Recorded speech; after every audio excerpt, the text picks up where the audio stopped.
साधुओं के आचरण में।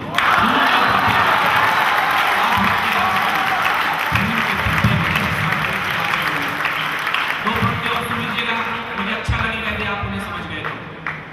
खून के धब्बे मिले हैं साधुओं के आचरण में, तो वासनाएं भर गई हैं इस तरह अंतःकरण में। पता नहीं कितने लोग समझेंगे। वासनाएं भर गई हैं इस तरह अंतःकरण में, पाप की पायल बंधी है पुण्य के हर शुभ चरण में। पाप की पायल बंधी है पुण्य के हर शुभ चरण में, पाप की पायल बंधी है। जब साधुओं के आचरण ऐसे होने लगे तो कौन सी बड़ी बात थी कि उस मुल्क में दामनी जैसी घटनाएं दिल्ली के अंदर 16 दिसंबर को घट गई। हमें कोई आश्चर्य नहीं था। ये पहली बार ये युवा पीढ़ी थी जिसे हमने आवारा बदमाश और शंकर किया। मेरे फैकल्टी के लोग मुझे क्षमा करें, मैं कुछ कहना चाहता हूँ। हमने 16 साल तक के लड़कों को दिया क्या इस बात के तुम आवारा और बदमाश और शंकर हो, लेकिन जब 16 दिसंबर को दामनी के साथ हुआ, यही वो बेटे थे जो तिरंगा लेकर दिल्ली की सड़कों पर खड़े थे। उम्मीद नहीं थी युवा पीढ़ी होने लगा था, बुजुर्ग लोग भागते हैं। यही पीढ़ी थी जो तिरंगा लेकर सड़कों पर खड़ी थी। 16 दिसंबर को जो कुछ हुआ उससे पहले हम इस महिला शक्ति की एक ही पीड़ा जानते थे, एक ही दर्द जानते थे। नदी में, कुएं में या ताल में है बेटी, माँ बाप डर रहे हैं ससुराल में है बेटी, और हमने तो दहेज बेच तो भी दिया है, कोई हमें बताए किस हाल में है बेटी। हम इस दर्द को जानते हैं। सच मानिएगा 16 दिसंबर को जब ये घटना घटी, मेरी बेटी पढ़ती है दिल्ली यूनिवर्सिटी के अंदर मिरांडा हाउस में। मैंने उसे फोन किया तो नेटवर्क की प्रॉब्लम से मेरी बेटी से बात नहीं हो पाई। टेलीविजन पर एक दुर्घटना का सीन आ रहा था और मुझे अपनी बेटी से बात नहीं कर पा रहा। इस चिंता को सारे पिता सोच सकते हैं। आपकी बेटी बहुत दूर हो और पिता को फोन से बात न हो। मंगल नसीम का एक शेर मेरे जहन में था, मैं दावा करता हूं इस पर आपकी हथेलियां रुकेंगी नहीं। उन्होंने लिखा, नन्ही सी चिड़िया बाज के पंजों में देखकर, इस दर्द को महसूस करना, नन्ही सी चिड़िया बाज के पंजों में देखकर सपने में मुझे रात भर बिटिया दिखाई दी। सपने में मुझे रात भर बिटिया दिखाई दी और भाई निभाने पहुंचा पहना वो गांव, तो जोहड़ में उसे तैरती चुटिया दिखाई दी।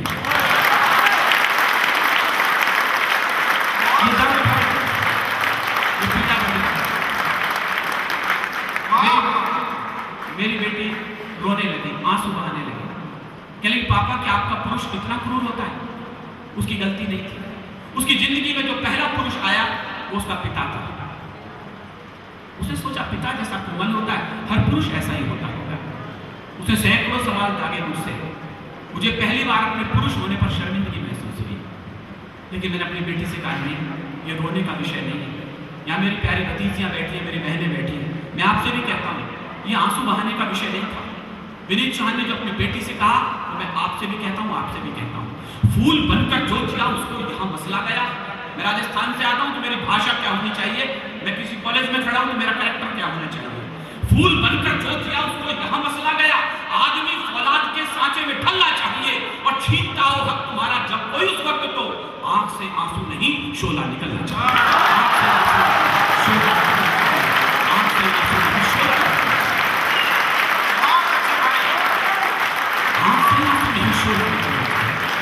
मैंने एक छोटी कविता लिखी है विषय पर, मैं इसे आज कर्तव्य पाठ मानता हूं। मुझे कविता पाठ पढ़ना है, वो 2 मिनट का मैं पढ़ दूंगा, लेकिन कल ऐसा ना कहे फैकल्टी के लोग ये कहें, कभी लोग आए थे केवल हंसा कर चले गए, कोई मैसेज छोड़कर नहीं गए। 3 मिनट 2 मिनट मेरे लिए मैसेज के साथ चाहिए। लोग एक परी फिर चली गई वहशी पापी हत्यारों से। मैं आपके जहन पर छपना चाहता हूं, अपने दिलों पर हस्ताक्षर करना चाहता हूं। लोग एक परी फिर चली गई वहशी पापी हत्यारों से, वो किरण सूर्य की चली गई खुद अपने चांद सितारों से। मैं सोच रहा हूं क्या इंसान इतना वहशी हो सकता है, जो हुआ उसे मैं गा रहा हूं। मैं सोच रहा हूं क्या इंसान इतना वहशी हो सकता है, कलियों की छाती में क्या इतने गहरे कांटे हो सकता है। मैं शीश पटक कर पूछ रहा, क्या यही भाग्य है माटी का? दुनिया में क्या संदेश गया इस जगत गुरु की माटी का? दुनिया में क्या संदेश गया इस जगत गुरु की? दुनिया में क्या संदेश गया इस जगत गुरु की माटी का? हम काम विजेता कहलाए पश्चिम में सिर ऊंचा करके। सिंह सर, हम केवल एक ही बात के लिए दुनिया में जाने जाते हैं, हमने वासना को जीत लिया। मैंने सुना है विवेकानंद जब शिकागो में भाषण दे रहे थे तो अचानक एक सुंदर युवती उनके सामने आई। कहले, स्वामी जी मैं आपसे शादी करना चाहती हूँ। विवेकानंद जी का, मुझसे शादी क्यों करना चाहती हो? कहले, मैं चाहती हूँ आप जैसा खूबसूरत बेटा मुझे पैदा हो। स्वामी विवेकानंद जी हाथ जोड़कर कहा, माँ तुम मुझे ही अपना पुत्र समझो।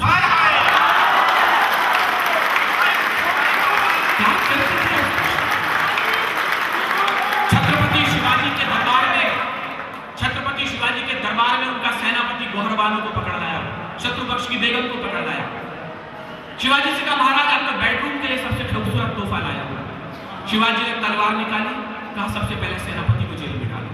उसके बाद गौहरबानो की तरफ देखा, गौहरबानो तुम बहुत खूबसूरत हो, पर काश मेरी माँ इतनी सुंदर होती तो मैं भी इतना खूबसूरत होता। हम कौन थे, क्या हो गए और क्या हो गए अभी, हम कौन थे और क्या हो गए अभी। आओ बेचारे बैठकर हम ये समस्याएं सभी, हम काम विजेता कहलाए पश्चिम में सिर ऊंचा करके, मेरी बात को ध्यान तक पहुंचे आप तक, हम काम विजेता कहलाए पश्चिम में सिर ऊंचा करके, इस घटना पर शर्मिंदा है, बैठे हैं सब नीचा करके। मैं ढूंढ रहा हूं गली गली उन वीरवती हनुमानों को, शायद मेरी बात यहां सुनी जाए, मैं ढूंढ रहा हूं गली गली उन वीरवती हनुमानों को, नारी में जो देवी देखे भारत के वीर जवानों को, नारी में जो देवी देखे भारत के वीर जवानों, नारी में जो देवी देखे भारत के वीर। अगर क्रूर वासना पसर गई भारत के सब गलियारों में, मेरी एक ही चिंता है, अगर क्रूर वासना पसर गई, प्रेम और वासना में थोड़ा सा अंतर है सर, इसे समझिएगा। प्रेम इबादत है, पूजा है, कृष्ण ने भी किया है, वासना से बचेगा। अगर क्रूर वासना पसर गई भारत के सब गलियारों में, तो कीर्ति पताका सूरज की खो जाएगी, तो कीर्ति पताका सूरज की खो जाएगी गलियारों में। इसलिए निवेदन है मेरा दिल्ली के दरबारों से, इसलिए निवेदन है मेरा दिल्ली के दरबारों से, अपने प्रांतों में बैठी हैं जो अलग अलग सरकारों से, मुझे कोई खुशी नहीं है सर कि उन 4 लड़कों को फांसी दी गई।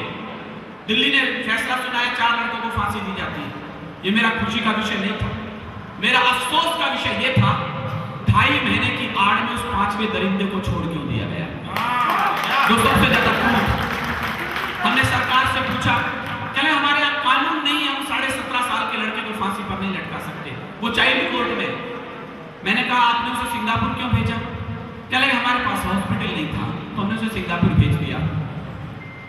केयर फाउंडेशन के बहुत प्यारे दोस्तों, मैं एक वाक्य कहना चाहता हूं, मुझे उस दिन पहली बार लगा उन दरिंदों में और देश की सरकार में ज्यादा अंतर नहीं है। उन दरिंदों ने उसे सड़क पर फेंक दिया और सरकार ने उसे मरने के लिए सिंगापुर में छोड़ दिया। मैं एक वाक्य पर आपकी तालियों की मोहर देख, मैंने अभी तक नहीं कहा आप तालियां बजाएं, मैं एक कानून पढ़ना चाहता हूं, आपको लगे मैं सरकार से ठीक मांग कर रहा हूं। मैंने उस दिन ही कहा था आदरणीय, यदि आपके पास हॉस्पिटल नहीं है तो आप उसे सिंगापुर भेज सकते हैं, तो मैं कहना चाहता हूं यदि आपके पास कानून नहीं है तो उसे दुबई के कानून के हवाले कीजिए।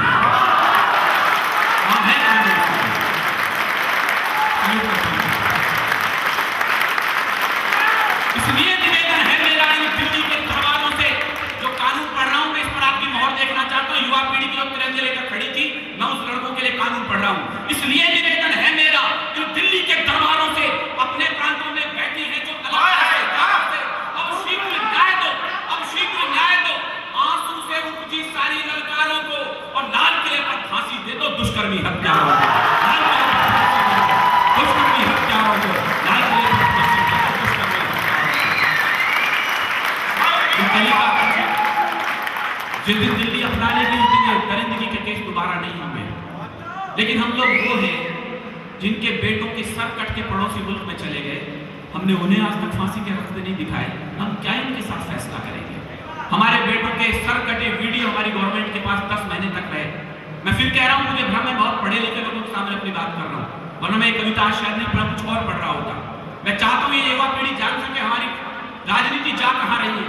हमारे बेटों के सर कट गए, और बिहार का एक कृषि मंत्री बयान दे रहा था कि ये बेटों को तो तनख्वाह मिलती है मरने के लिए, ये भर्ती तो इसलिए होते हैं।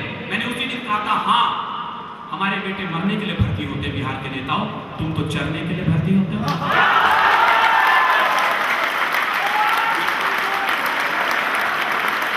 दो लाइन की बात करता हूं और हथेलियों को रोक के बताना आप आपकी हथेलियां रुके, और न रुके तो उस कृषि मंत्री के कान पर थप्पड़ की तरह आपकी तालियां महसूस हो। तुफैल लिखते हैं, सियासत का नशा सिमटों का जादू तोड़ देती है, हवा उड़ते हुए पंछी के बाजू तोड़ देती है, और सियासी भेड़ियों थोड़ी बहुत देर जरूरी थी, तवायफ तक किसी मौके पे घुघरू तोड़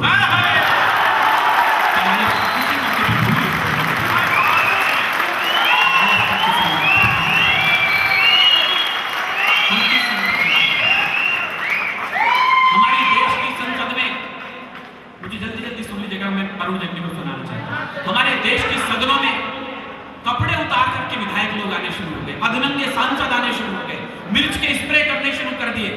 हम कह रहे हैं हम राजनीति के लोकतंत्र के दरवाजे पर खड़े चुनाव कर रहे हैं। माफ करिएगा साहब, 65 साल में कोई पार्टी नहीं हारी, हारी है तो सिर्फ इस मुल्क की जनता हारी है, केवल 65 साल में। आपको जनतंत्र का मतलब समझना चाहिए। ये भाषा हिंदुस्तान में केवल विनीत चौहान की है। आपको जनतंत्र का मतलब समझना चाहिए। एक मौका लूट का हर दल को मिलना चाहिए और इनको चुनिए बच गए जो आज तक ईमानदार, इनके भी गणवेश पर जब रक्त लगना चाहिए, इनके भी गणवेश पर जब रक्त लगना चाहिए। छोटी कविता सुन ले कि सारे साधु संत नहीं है राजनीति की दौड़ी पर।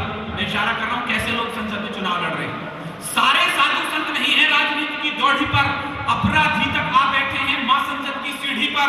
गुंडे, तस्कर, चोर, माफिया सीना ताने अड़े हुए और जिनको जेलों में होना था वो संसद में खड़े हुए, जिनको जेलों में होना था वो संसद में खड़े हुए, जिनको जेलों में होना था वो संसद में खड़े हुए। तो डाकू नेता साथ मिले हैं राजनीति के जंगल में। एक इशारा समझें, शायद समझ जाए तो मुझे सोचना नहीं करेगा कि डाकू नेता, मैं बहुत धीरे पढ़ूंगा इस लाइन को, अच्छी लगे तालियां बड़ी करिएगा। डाकू नेता साथ मिले हैं राजनीति के जंगल में, डाकू नेता साथ मिले हैं राजनीति के जंगल में। कोई फर्क नहीं लगता है अब संसद और चंबल में, कोई फर्क नहीं लगता है अब संसद और चंबल में, कोई फर्क नहीं लगता है अब संसद और चंबल में। सांप, नेवले और भेड़िए एक दूसरे के मीत मिले। क्या होने वाला है संसद में समझ ले आप। सांप, नेवले और भेड़िए एक दूसरे के मीत मिले। सारे सिंह मुलायम निकले, मिमियाते सुरजीत मिले। सारे सिंह मुलायम निकले, मिमियाते सुरजीत मिले। कोई भी आदर्श नहीं है अब संसद की चुनाव जीत जाने को। कितने बड़े बड़े नेता आए दूसरी पार्टी के टिकट ले गए। क्या होने वाला है मैं इशारा कर रहा हूं। सांप, नेवले और भेड़िए एक दूसरे के मीत मिले। कोई भी आदर्श नहीं है अब संसद की बोली में, कोई भी आदर्श नहीं है अब संसद की बोली में। शेर और बकरी बैठेंगे गठबंधन की झोली में, शेर और बकरी बैठेंगे गठबंधन की झोली में। चरण चालते हुए मिले सब राजनीति की ड्योढ़ी पर। अंतिम 4 लाइन सुनेगा, मैं जहां भी बोर हो एक भी हाथ खड़ा कर देना, मैं वापस बैठ जाऊंगा। आपकी तालियां साथ रहेंगी, मैं शुरू करता रहूंगा कि कब तक हम दोहराएंगे इस कायरता की भाषा को। ऐसा मुझे लगा इसलिए मैंने कहा कि कब तक हम दोहराएंगे इस कायरता की भाषा को, तथा हम ढोते जाएंगे हिंसा की परिभाषा को। कितना शीश झुकाएंगे हम पिंडी के दरवाजे पर, कब तक मौन रहेंगे बोलो दिल्ली के आदेशों पर। अब तो उसने वीर जवानों के सिर बढ़कर काट दिए और हमारे भाईचारे के सब बाजू छाट दिए। तो फिर हमको भी उसकी ही सीमा तक बढ़ जाने दो, तो फिर हमको भी उसकी ही सीमा तक बढ़ जाने दो। अब तो आतंकी अड्डों तक सेना को चढ़ जाने दो, अब तो आतंकी अड्डों तक सेना को चढ़ जाने दो। सीटियां नहीं, केवल तालियों से साथ दीजिएगा। मुझे लगे मैंने पहले कहा, बार बार मुझे भ्रम है मैं पढ़े लिखे लोगों में हूं, पिक्चर हॉल में नहीं। संसद का हमला हुआ, करगिल का युद्ध शुरू हुआ, नेताओं के भाषण शुरू हुए। घबराओ मत, तिरंगे लेकर डटे रहो, चोटियों पे हम देंगे भाषण दिल्ली में। मैंने सोचा तो नेता बचाएंगे, अब हमें क्या डरना। 8 आतंकवादी संसद में पहुंचे थे, 450 MP टेबल के नीचे घुसे हुए थे। भागे तो भागे किस दरवाजे से। इन भाषण वीरों की स्थिति थी। भला उस पुलिस 8 जवानों का जिनके सीने पर बंदूक की गोलियों ने अपने निशान बनाए और इस मुल्क को स्पंदन जैसे बड़े कार्यक्रम करने के काबिल बनाया, वरना आज के हम कार्यक्रम कर रहे हैं। 4 लाइन सुनी है मैंने उन बलिदानियों के समर्थन में बड़े भाई मदन मोहन समर की, और मैंने इन लाइनों पर कभी तालियों की भीख नहीं मांगी। आपका मन करे तो बजाना, वरना खामोश है कभी सुनना। मैंने उन जवानों के लिए कहा, उनके गर्म लहू के छींटे साहस की तहरीर बने, वो जीते जी लोकतंत्र के मंदिर की प्राचीर बने। और 8 जवानों की कुर्बानी ने भारत का मान रखा। अपनी लाशें बिछा नींव में, ऊपर हिंदुस्तान रखा। अपनी लाशें बिछा नींव में, ऊपर हिंदुस्तान रखा। लेकिन लोगों ने कहा नहीं, इन आतंकवादियों से बातचीत करो। तो मैंने 2 लाइन लिखी उन नेताओं के खिलाफ कि तुमको फर्क नहीं पड़ता है उनके मरने जीने में, तुमको फर्क नहीं पड़ता है उनके मरने जीने में। जो संगीने झेल रहे थे अपने नंगे सीने पे, तुम तो छिपकर बैठ गए थे संसद के तहखाने में। मैं राजनीति पर एक इशारा कर रहा हूं, देखिए हलचल न करें। मैंने शुरू में कहा, मेरे दोस्त लोग मुझे बता, आपको पता नहीं है, राजस्थान यूनिवर्सिटी का एक गोल्ड मेडल MSc में विनीत चौहान के हिस्से में आता है। मुझे 100 में से 100 नंबर लेने की आदत है। मुझे या तो आपकी तालियां चाहिए, वरना मुझे 100% मुझे खामोश बच्चे नहीं चाहिए, मैं जो कह रहा हूं मैं बोले जा रहा हूं कि तुमको फर्क नहीं पड़ता है उनके मरने जीने में। मैं बोलने जा रहा हूं, मेरी हिम्मत को दाद देना। मैं लाल किले पर था इस साल 26 जनवरी पर, विनीत चौहान मोदी जो यहाँ कुछ पढ़ेगा लाल किले पर कुछ और पढ़ेगा। आजकल के अंदर वीडियो उसकी रिकॉर्डिंग टेलीविजन पर आने वाली है, आप एक एक लाइन गिनाइएगा। विनीत चौहान यही बोल रहा था लाल किले पर जो आपके कॉलेज में पढ़ रहा हूं मैं इस समय, कि तुमको फर्क नहीं पड़ता है उनके मरने जीने में, जो संगीने झेल रहे थे अपने नंगे सीने पे। तुम तो छिपकर बैठ गए थे संसद के तहखाने में, तुम तो छिपकर बैठ गए थे संसद के तहखाने में। हमने 5 शेर खोए तब चंद सियार बचाने में, हमने 5 शेर खोए तब चंद सियार बचाने में, हमने 5 शेर खोए तब चंद सियार बचाने में। अच्छा होता तो आतंकी संसद के अंदर जाते। 2 लाइन बोल रहा हूं, मुझे बोलते हुए शर्म आएगी, आपको सुनते हुए शर्म आएगी। क्या विनीत चौहान की ये भाषा है लाल किले से? मैं दावा करता हूं यदि आपने भी सोचा हो काश आतंकवादी ये काम और कर देते तो मुल्क की तकदीर सुधर रही होती। वो लाइन मैं बोलने जा रहा हूं कि तुमको फर्क नहीं पड़ता है उनके मरने जीने में, जो संगीने झेल